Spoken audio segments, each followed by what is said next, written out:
بسم اللہ الرحمن الرحیم الحمد للہ رب العالمین والصلاة والسلام علی اشرف المرسلین نبینا و سیدنا محمد وعلی آلہ و اصحابہ اجمعین۔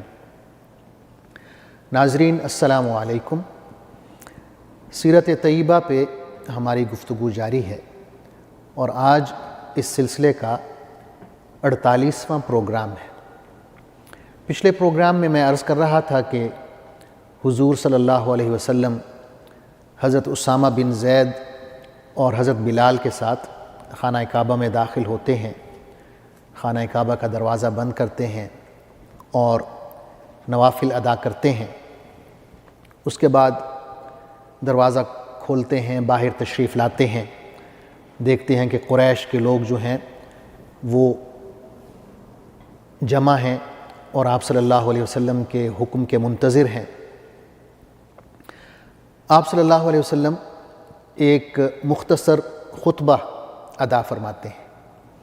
آپ اس طرح شروع کرتے ہیں: لا الہ الا اللہ وحدہ لا شریک لہ صدق وعدہ ونصر عبدہ وہزم الاحزاب وحدہ، کہ اللہ کے سوا کوئی معبود نہیں، وہ تنہا ہے، اس کا کوئی شریک نہیں، اس نے اپنا وعدہ سچ کر دکھایا، اپنے بندے کی مدد کی اور تنہا ساری فوجوں کو جو اکٹھے ہو کر آ گئے تھے شکست دی۔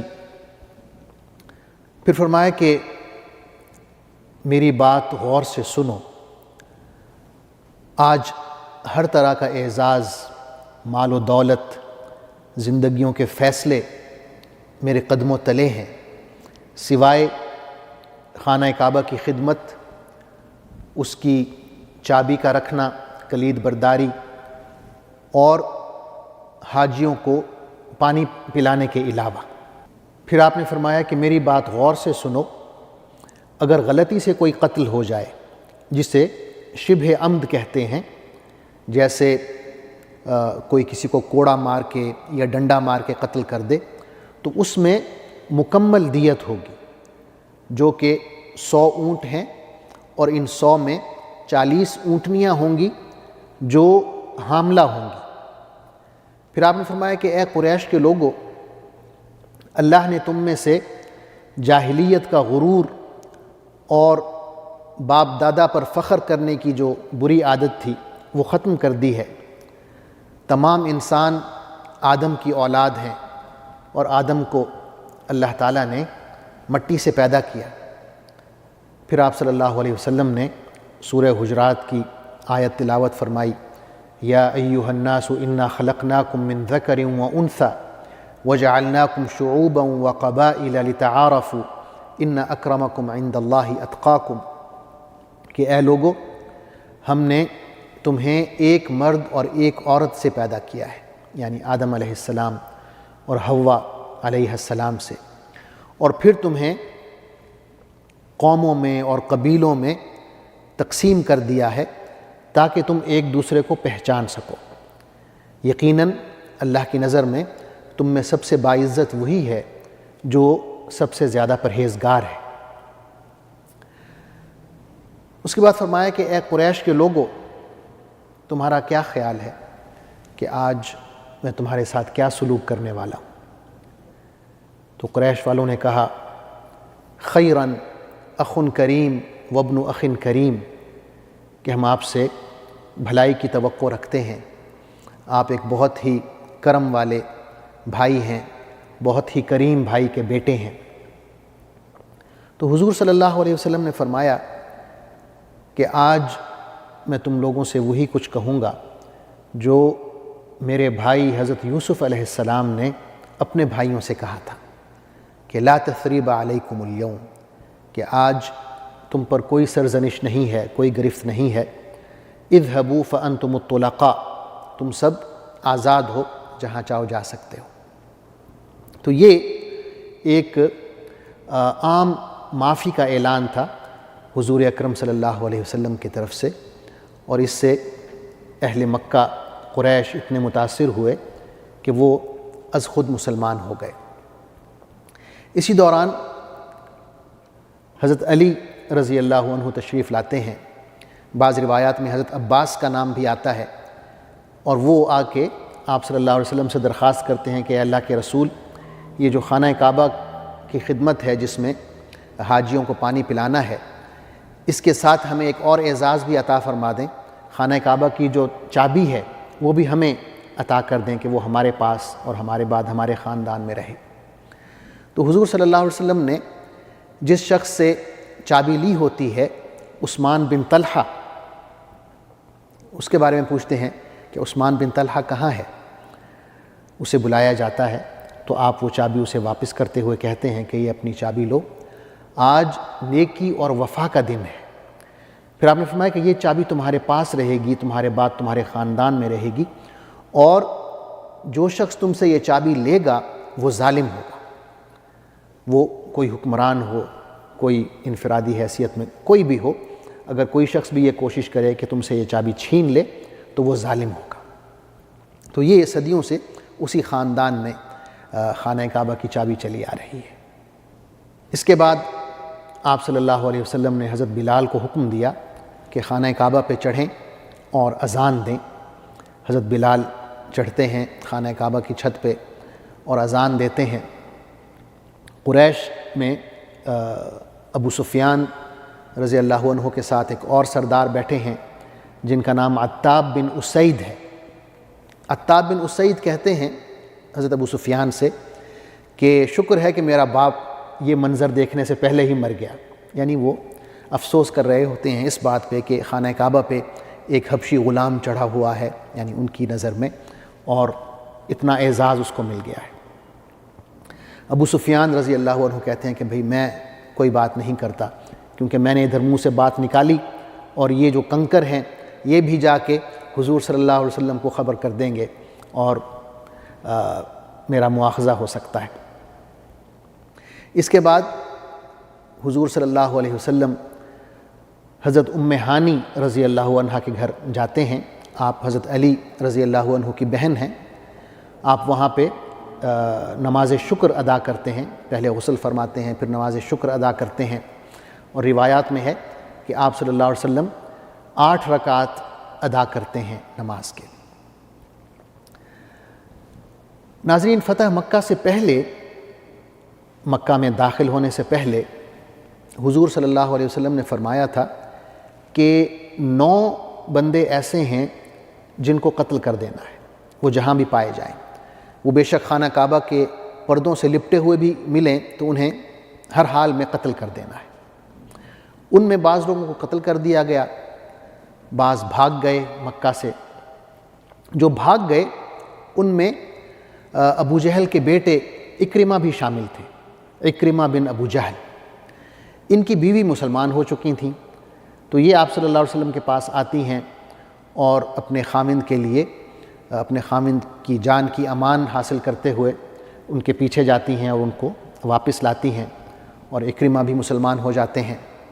اسی طرح ایک اور شخص ہیں عبداللہ بن ابی سرح، یہ بھی بھاگ جاتے ہیں، اور حضرت عثمان رضی اللہ عنہ کی سفارش سے آپ صلی اللہ علیہ وسلم انہیں معاف کرتے ہیں، یہ بھی مسلمان ہو جاتے ہیں، اور آپ صلی اللہ علیہ وسلم ان کی بیعت لیتے ہیں۔ اسی طرح ایک اور شخص ہے حبار بن اسود، انہیں بھی ان کے بارے میں بھی یہ حکم ہوتا ہے کہ جہاں ملیں ان کو مار دیا جائے۔ ان کا جرم یہ ہوتا ہے کہ جب حضور صلی اللہ علیہ وسلم کی صاحبزادی حضرت زینب رضی اللہ عنہا ہجرت کی نیت سے مکہ سے نکلیں اور وہ حاملہ بھی تھیں، تو اس شخص نے حضرت زینب کو نیزہ مارا، زخمی کر دیا، آپ سواری سے نیچے گریں، زخمی ہو گئیں، اسی حالت میں سفر بھی کیا۔ اور جب یہ شخص معافی کے لیے آتے ہیں تو آپ صلی اللہ علیہ وسلم انہیں بھی معاف کر دیتے ہیں۔ اسی طرح صفوان بن امیہ ہیں، قریش کے بہت بڑے سردار، گو کہ ان کا نام ان لوگوں میں نہیں تھا جنہیں قتل کرنے کا حکم دیا گیا تھا، لیکن یہ بھی بھاگ جاتے ہیں، اور ان کے لیے حضرت عمیر بن وہب حضور صلی اللہ علیہ وسلم کے پاس جاتے ہیں اور ان کی جان کی امان طلب کرتے ہیں۔ آپ صلی اللہ علیہ وسلم نہ صرف یہ کہ امان عطا فرماتے ہیں بلکہ اپنی پگڑی بھی دے دیتے ہیں بطور نشانی کے، تاکہ یہ واپس آ جائیں۔ صفوان واپس آتے ہیں اور حضور صلی اللہ علیہ وسلم سے درخواست کرتے ہیں کہ انہیں 2 ماہ کی مدت دی جائے اسلام کے بارے میں سوچنے کے لیے۔ آپ صلی اللہ علیہ وسلم انہیں 4 ماہ کی مدت دیتے ہیں کہ آپ تسلی سے سوچیں اور جب مطمئن ہو جائیں تو پھر اسلام قبول کریں۔ اسی طرح ایک اور شخص ہیں قریش کے سرداروں میں، فضالہ بن عمیر، یہ بہت بہادر اور جری آدمی ہیں، اور یہ پلان بناتے ہیں کہ طواف کے دوران حضور صلی اللہ علیہ وسلم کو قتل کر دیں گے، نعوذ باللہ، اور اسی نیت سے وہ آپ کے قریب ہو جاتے ہیں۔ آپ صلی اللہ علیہ وسلم انہیں دیکھتے ہیں، پوچھتے ہیں کہ اے فضالہ کیا سوچ رہے ہو؟ تو وہ کہتے ہیں کہ یا رسول اللہ طواف کر رہا ہوں۔ تو آپ فرماتے ہیں کہ تم اس نیت سے یہاں پر ہو کہ مجھے قتل کرو، اور آپ صلی اللہ علیہ وسلم اس کے سینے پر ہاتھ رکھتے ہیں اور اس کے لیے دعا کرتے ہیں، اور وہ اعتراف کرتے ہیں کہ یا رسول اللہ واقعی میں اسی نیت سے آیا تھا، لیکن اب میرا دل جو ہے وہ صاف ہو گیا ہے اور میں اسلام قبول کرتا ہوں۔ یہ جو پہلا دن ہے فتح مکہ کا، یہ گزر جاتا ہے۔ دوسرے دن حضور صلی اللہ علیہ وسلم ایک اور مختصر خطبہ ارشاد فرماتے ہیں، جس میں آپ صلی اللہ علیہ وسلم اللہ تعالیٰ کی حمد و ثنا کے بعد فرماتے ہیں کہ اے لوگو، اللہ نے جب زمین و آسمان بنائے تو مکہ کو ایک حرمت والا شہر بنایا۔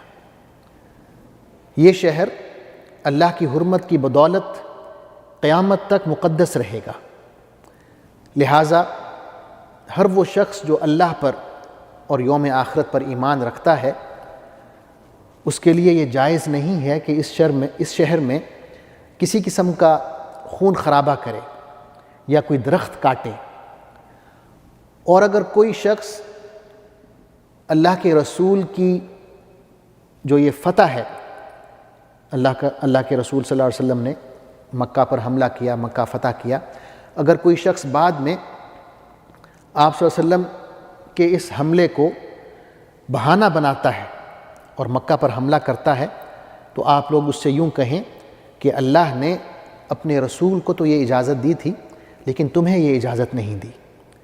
آپ صلی اللہ علیہ وسلم نے فرمایا کہ یہ اجازت مجھے کل کا جو دن گزرا ہے جس میں مکہ فتح ہوا ہے، اس دن ایک ساتھ کے لیے، چند گھڑیوں کے لیے مجھے یہ اجازت دی گئی کہ ہم مکہ میں اس طرح داخل ہوں اور مکہ فتح کریں۔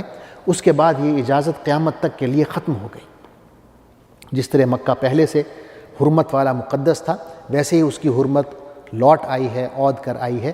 اب کسی کے لیے یہ جائز نہیں ہے کہ اس مقدس شہر میں لڑائی کرے، خون خرابہ کرے، یہاں تک کہ اسے یہ اجازت بھی نہیں ہے کہ مکہ کا کوئی درخت، کوئی پودا کاٹے یا اسے خراب کرے۔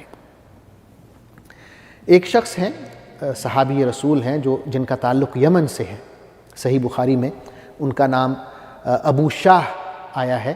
تو وہ کھڑے ہوتے ہیں، کہتے ہیں کہ اللہ کے رسول، میں چاہتا ہوں کہ یہ جو خطبہ ہے مجھے تحریری شکل میں دے دیا جائے۔ تو آپ صلی اللہ علیہ وسلم حکم دیتے ہیں، فرماتے ہیں اکتبو لی ابی شاہ، کہ ابو شاہ کو یہ خطبہ تحریری شکل میں دے دیں۔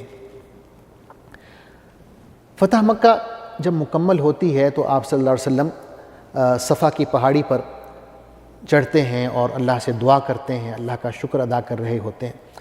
اس دعا کے دوران آپ سنتے ہیں کہ انصار کے کچھ لوگ آپس میں باتیں کر رہے ہیں، اور ایک شخص کہتا ہے کہ کیا ہم یہ سمجھیں کہ حضور صلی اللہ علیہ وسلم اب مکہ واپس آ گئے ہیں تو اب یہیں پہ رہیں گے؟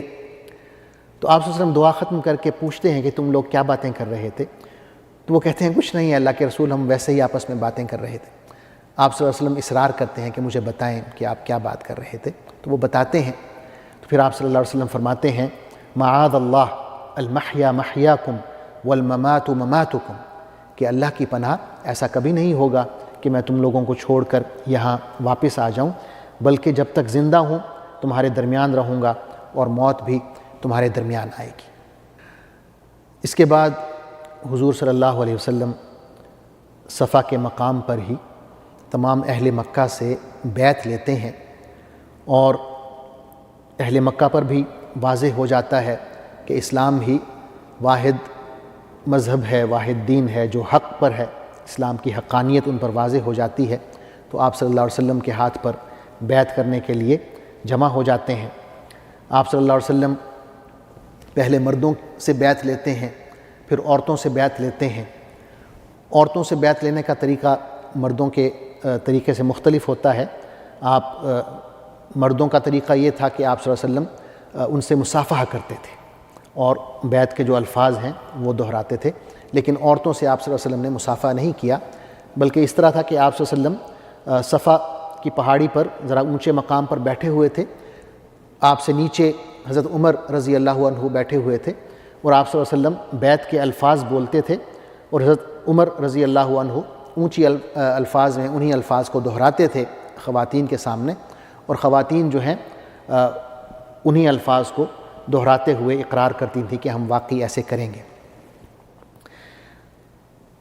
خواتین میں حضرت ابو سفیان رضی اللہ عنہ کی بیوی ہند بھی آ گئیں۔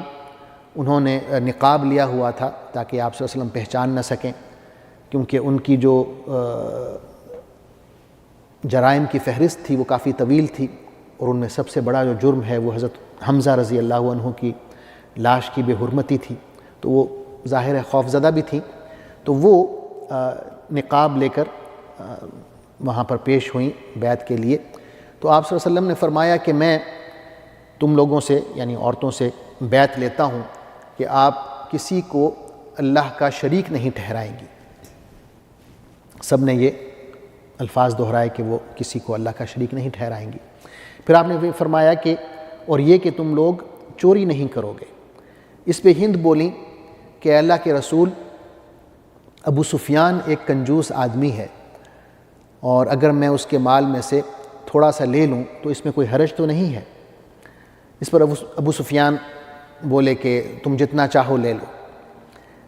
آپ صلی اللہ علیہ وسلم نے ہند کو پہچان لیا، آپ مسکرائے اور فرمایا کہ کیا تم ہند ہو؟